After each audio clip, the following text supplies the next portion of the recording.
naman ang isang oras ng impormasyon at kasiyahan, pero bago tayo tuluyang magpaalam, muli tayong magbigay ng inspirasyon at dagdag kaalaman sa pamamagitan ng ating Words of Wisdom segment. So Paul, ano ba ang ating wow for today? Ayan, so may mga panahon na ang oportunidad ay nagkukubli sa pansamantalang kabiguan. So, Jan, ano nga bang masasabi mo tungkol sa saying na ito?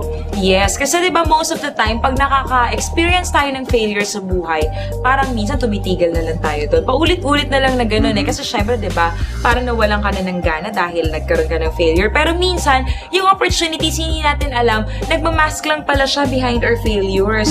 So, isipin natin na kapag nag-fail tayo, dapat na ba tayong tumigil doon? Hindi, diba? Kasi marami pa tayong pwedeng magawa. Actually, minsan sa failure ka pa nga natututo eh. Mas marami tayong natututunan at doon natin nakikita yung mga better things that are lying ahead of us. Tama yan. So, speaking of failures, speaking of problems, sometimes kasi pinapairal natin ang mga emotion natin instead na isipin natin kung na kayang mga mangyayari pa mas naunang emotion. Kaya dapat tayo, mas isipin muna natin yung mga nasa outside world na mga nagaganap na pwede nating pasukan para for the betterment of ourselves also. Yes, and dapat din kasi we should all be strong. Kasi minsan siguro pag may mga ibang tao na parang niisip na nila, nagpapakamatay na sila pag may failure. Pero hindi. Marami kasing mga tao na siguro hindi naman din talaga lahat strong. So, may mga weak talaga na persons dito sa mundo. So, kailangan lang din na parang palakasin nila yung loob nila by, of course, praying, number one yan. And of course, just internalizing on what other things they could do. Because it doesn't just end there.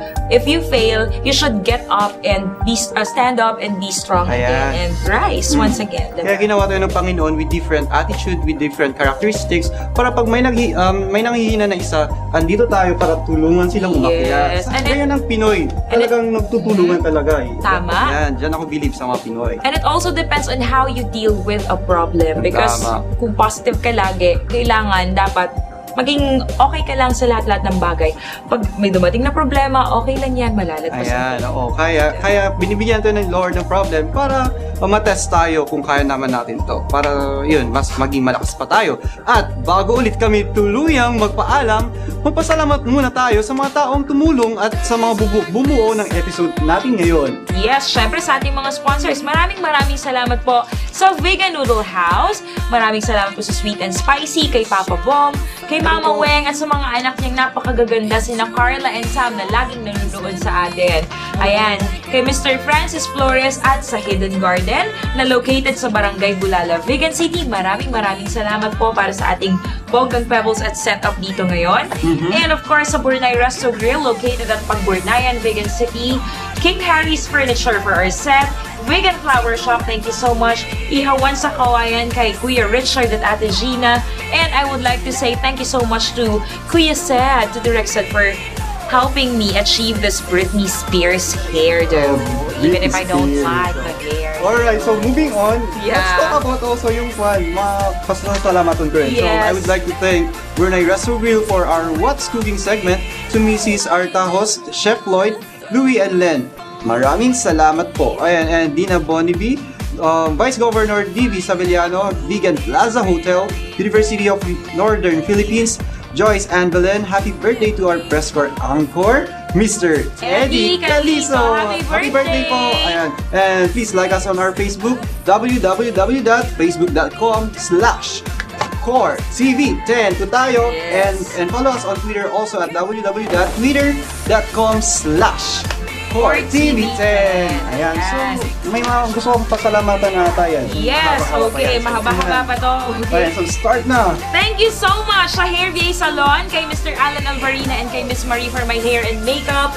At meron po silang promo, 40% discount sa kanilang perm winding at 40% discount din po sa hair color, at ang rebonding ng any length ay 2,000. So visit them at JTC Mall, Balaling, Bantay, Ilocos Sur.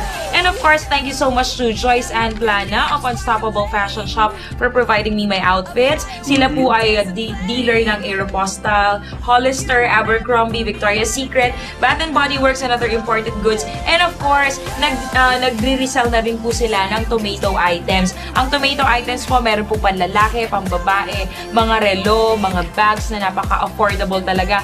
Karamihan ng mga items doon ay less than 1,000 lang. O, diba? So, talagang panalo siya. Yes, and you can visit their shop. Unstoppable Fashion Shop is located on the second floor of Plaza Metro, Vegan City.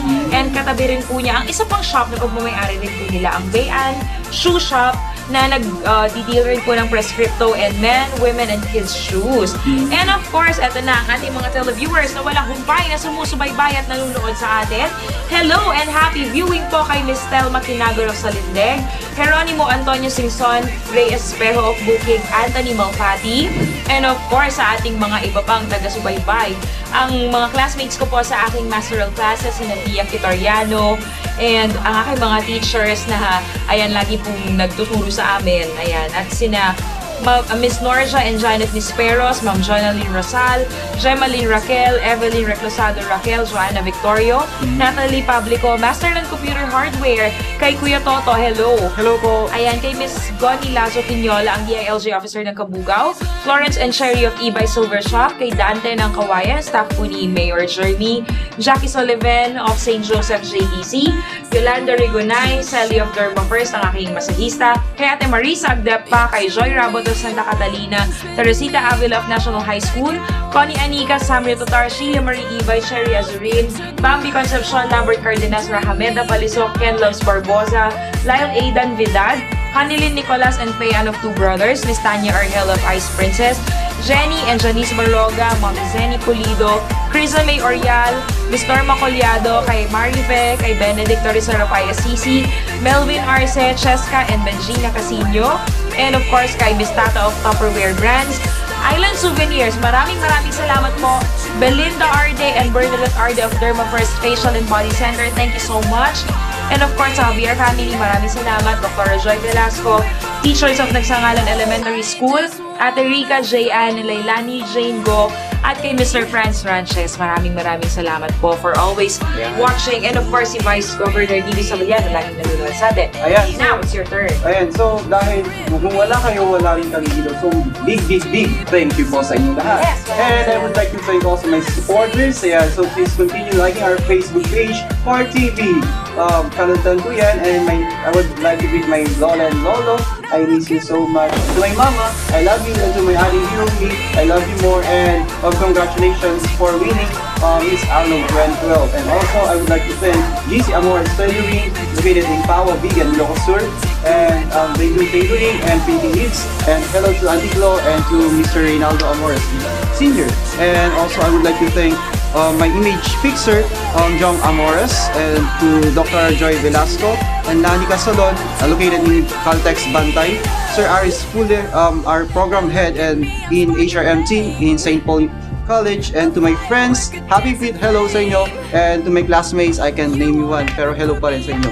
Miss ko na kayo. And ayun, yan lang po. At ano pala, advance happy birthday kay Screenshot kay Tito Jackie. April 2 ang birthday nila. Ayan. Hello po, happy birthday. Okay. At siya na po nagtatapos ang ating episode ngayong araw na ito. Tumutok ulit next week para sa panibago at exciting na episode ng nag-iisang infotainment show sa buong Ilocania. Ito ang Wake Up Ilocos! Bye everybody! See you in the next